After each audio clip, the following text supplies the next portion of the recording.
Olá, meus amigos, sejam todos bem-vindos ao canal A Voz de Cristo. Hoje eu quero conversar com vocês sobre como devemos jejuar. O jejum é a abstinência total ou parcial de alimentos. Uma pergunta. Já ouvi muitas pessoas falarem que iam jejuar, mas iam fazer uma comidinha leve para poder executar o seu jejum. Pois na minha visão eu digo que o jejum tem que ser total e não parcial. Pois foi assim que Jesus jejuou 40 dias e 40 noites. A Bíblia diz que ele teve fome, não diz que ele teve sede. E se teve sede e tomou água, a Bíblia não relata. A Bíblia diz em Mateus, no capítulo 4, no verso 1 a 4, então foi conduzido Jesus pelo Espírito ao deserto para ser tentado pelo diabo. E tendo jejuado 40 dias e 40 noites, depois teve fome. E chegando-se ele ao tentador, disse: Se tu és o Filho de Deus, manda que estas pedras se tornem em pães. Ele, porém, respondendo, disse: Está escrito, nem só de pão viverá o homem, mas de toda a palavra que sai da boca de Deus. O jejum tem sido praticado pela humanidade em praticamente todas as épocas, nações, culturas e religiões.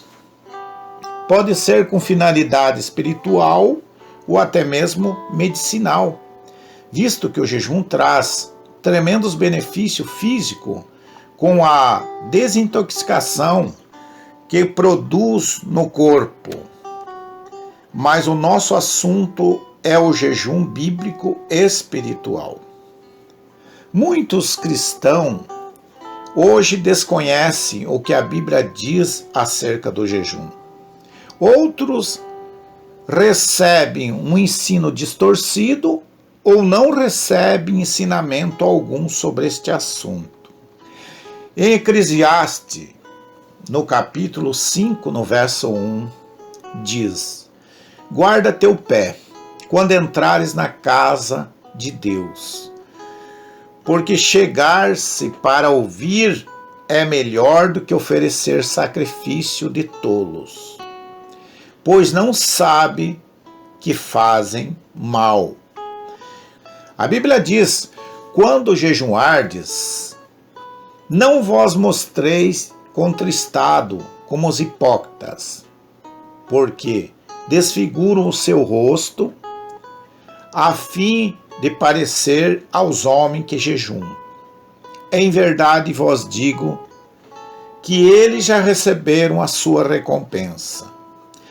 Tu, porém, quando jejuardes, unge a tua cabeça e lava o teu rosto, com o fim de não parecer aos homens que jejuam, e sim ao teu Pai em secreto, e teu Pai que vê secretamente te recompensará. Mateus capítulo 6, verso 16 a 18. Jesus jejuou 40 dias e 40 noites, foi tentado no deserto. Os registros do Evangelho segundo Marcos, Mateus, Lucas relatam essa experiência importante que serve para nos instruir em vários fatos, grandes valores práticos na nossa vida. Lucas diz que Jesus tinha cerca de 30 anos de idade quando enfrentou essas tentações. Capítulo 3, verso 23 do livro de Lucas. Em todos os registros, esse tempo no deserto foi logo depois do batismo de Jesus e pouco antes de ele começar o seu ministério público. Logo que Jesus foi batizado, ele foi ao deserto e o adversário o atacou com todo o seu arsenal. Mateus, Lucas destacam 3 tentações específicas, mas não sugere que fosse as únicas. Sabemos que Jesus enfrentou muitas outras tentações, antes, durante e depois desse tempo no deserto. Nesse momento, no qual Jesus se preparou para o primeiro passo no seu trabalho público, o diabo viu como vulnerável. Da mesma maneira, o diabo ataca os recém-convertidos. Quando a pessoa acaba de se converter ao Senhor Jesus Cristo, o diabo, sabendo que a pessoa não tem experiência e acha ela vulnerável, e ataca. Logo que uma pessoa toma a decisão de se arrepender e busca o perdão pelos pecados por meio do batismo, Atos 2:38, Satanás ataca. É mais fácil arrastar de volta para o mundo uma pessoa que acabou de sair do que uma pessoa que está enraizada, fortificada na mensagem do Evangelho através da fé. As tentações apelam para diversos aspectos da pessoa e da sua circunstância. Jesus estava com fome, então o diabo lhe ofereceu uma maneira para satisfazer sua fome. Se és o Filho de Deus, manda que essas pedras se transformem em pão.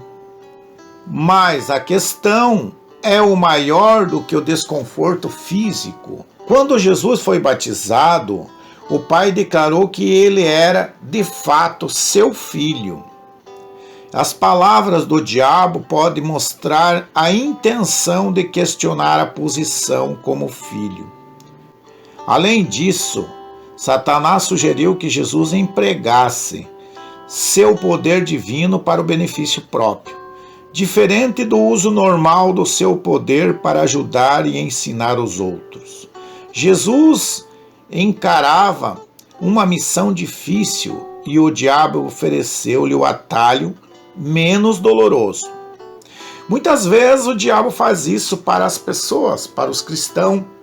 Oferece uma forma mais fácil de servir a Deus, de ir à igreja, de se portar, de dar testemunho, mas não deveremos de aceitar, pois sabemos o que a Escritura e a Palavra de Deus nos ensina. A profecia do Antigo Testamento esboçam claramente o plano de Deus que Jesus reinasse sobre as nações. Salmo 2, 6 a 9, Daniel 7, 13, 14, etc. Mas ele passaria pelo sofrimento da vida e morte aqui nesta terra antes de ser exaltado ao trono celestial. O diabo ofereceu ao Senhor domínio sobre as nações sem passar pelo sofrimento da cruz. Ele mostrou os reinos do mundo e disse: dar-te-ei toda a autoridade e a glória deste reino, porque ela me foi entregue, e dou a quem quiser. Portanto, se prostrando me adorares, toda será tua. Cristo foi firme e convicto nas suas respostas. Ao Senhor teu Deus adorarás, e somente a Ele prestará culto. Jesus precisava da confiança no Pai para prosseguir na sua missão. Na terceira tentação, o diabo questionou novamente essa confiança. Levou Jesus ao pináculo do templo e disse: se és o Filho de Deus, atira-te daqui abaixo. Lucas capítulo 4, verso 9. Cristo confiou nas promessas do Pai de protegê-lo. De fato, Jesus confiou tanto no Pai que recusou duvidar ou testar a sua fidelidade. Não tentarás ao Senhor teu Deus. Lucas 4 e 12. Jesus suportou as tentações não somente naqueles dias no deserto, mas ao longo da sua vida aqui nessa terra. Ele teria que enfrentar outras provações, mas já demonstrou seu caráter e determinação para agradar ao Pai. Em tudo, anjos chegaram para servir. Mateus 4:11. E ele saiu do deserto determinado a prosseguir na sua missão de oferecer a salvação para o mundo. Ele venceu o pecado no deserto, no seu ministério e no triunfo na cruz. Jesus foi tentado em todas as coisas, a nossa semelhança, mas sem pecado. Hebreus capítulo 4, verso 15. Com sua vitória sobre o pecado, ele se qualificou para ser o nosso Redentor, Salvador e Senhor das nossas almas. Se você gostou deste vídeo, acione o sininho de notificação, inscreva-se no canal, deixa seu like, que Deus abençoe em nome do Senhor Jesus Cristo. Amém.